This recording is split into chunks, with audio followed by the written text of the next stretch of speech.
General Torre. May utak rin yan, ano? Okay. Alam niya siguro yan, pero dahil nga sa bayad siya, kaya ganun ang nangyari.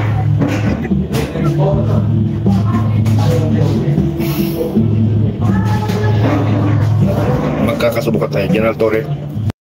Ako, grabe. Oy, General Torre, magkakasubukan daw kayo ng Colonel.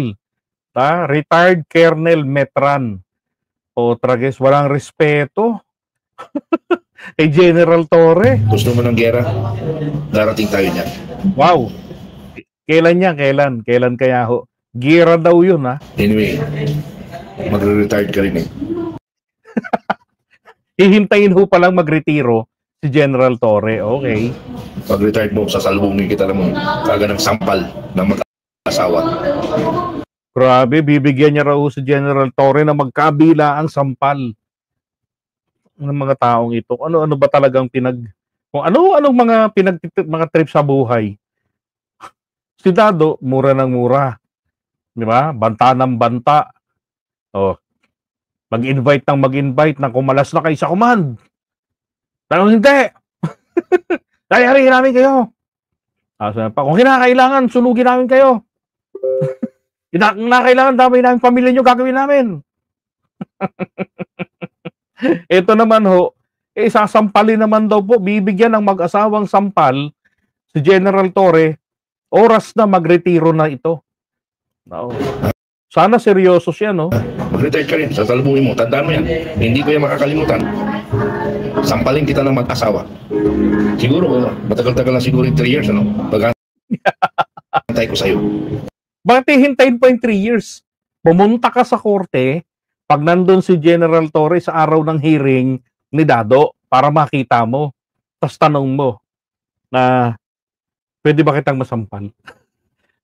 Hintayin pa 3 taon. Alam nyo, napansin ko lang itong mga lalaki na DDS, yung may mga titulo, ang hihilig humanampal. Di ba? Si Aklang Attorney Glenn Chong, sasampalin daw po si F. Eliza Marcos. Di ba? Ito naman ho, si retired Colonel Metran, sasampalin naman ng mag-asawang sampal. Si General Torre, aba. Ang alam ko lang ho na merong mag-asawa, bukod sa tao, sa hayop, gamot. Dalo sa Batangas, meron hong mag-asawang gamot na tinatawag, di ba? Ito, mag-asawang sampal ang ibibigay si General Torre. Hanep, Kaya kita. O yun, tama Med, di ba? Hamunin niya si Waldy Carbonell. O, walang ranggo yun. O, hamunin mo sa Luneta kayo. O, ikaw na, Metran, magbigay ng oras. Diba? Kung wala kang pamasahe, lilibre ka na nun. Paklase talaga. Kung ang diferensya natin 10 years lang, kaya. Ano yan, may isa na naman kakasuhan. Shout out kila Itera. No? Tingin ko naman dito kakasuhan. Sasabihin lang dyan ni General Torre, bakit hindi mo subukan? Puntahan na lang kaya kita. Sana ho magbigay ng address, ano? Dapat, eto na lang kung talaga hug matapang etong si Metran, na seryoso sa kanyang sinasabi, hindi ho ba tama na ibigay niya ang kanyang sapakin? Ilagay niya yung address niya dyan. Ito address ko, General Torre. Di ba? Oh. Ganon. Puntahan mo ko. Magmasampal kita. Ganon. O, tignan po natin, dapat makarating sa kanya. I-suggestion ka mo ni JDB para magkita sila ni General Torre, i-post niya yung address niya. At hamunin niya si Torre dahil hindi ko na mahihintayan 3 taon para mabigyan kita ng magjowang sampal.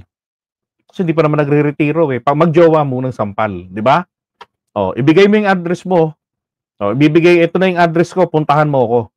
O, ganun. Tignan ko lang kung magawa niya yun. O, tanghiya naman, 3 years pa. May sinabi nito? Kung ang diferensya natin 10 years lang, kaya kitang sapakin. Naging tuta ka kasi ng demonyong administration. Naging general ka dahil tutak ka lang. Ang nakakaya dyan, General Torre, mag-retired ka na walang hiya ka. Ang akala mo, tungtunga ang kababayan mo. Natutuwa yung kababayan mo doon sa mga kasabwat ng magnanakaw. Adik.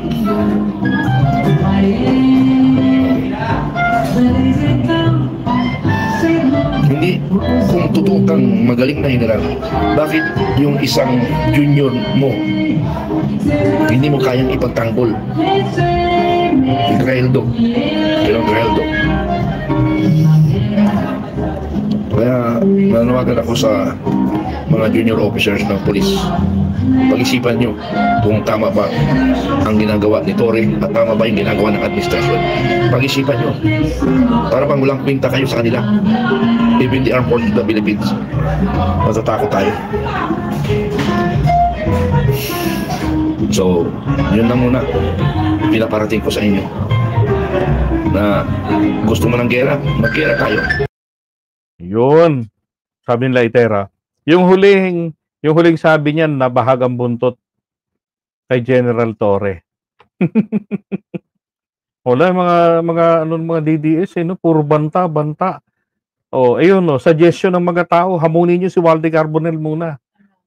'Di ba? Waldy Carbonell, harapin niyo muna si Waldy. Oh, sama niyo si Baste o kahit si Pulong sama niyo. Ay nako. Wala to. Nagigilang katatawanan sila eh. Okay, ito naman ang pag-usapan natin yung Kisara. Okay. May sayad.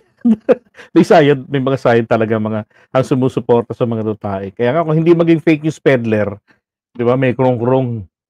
Grabe. Ewan ko ba sumpa na yata yan pag naging DDS ka? Si Bastiden ba nagsabi na sasampalin si General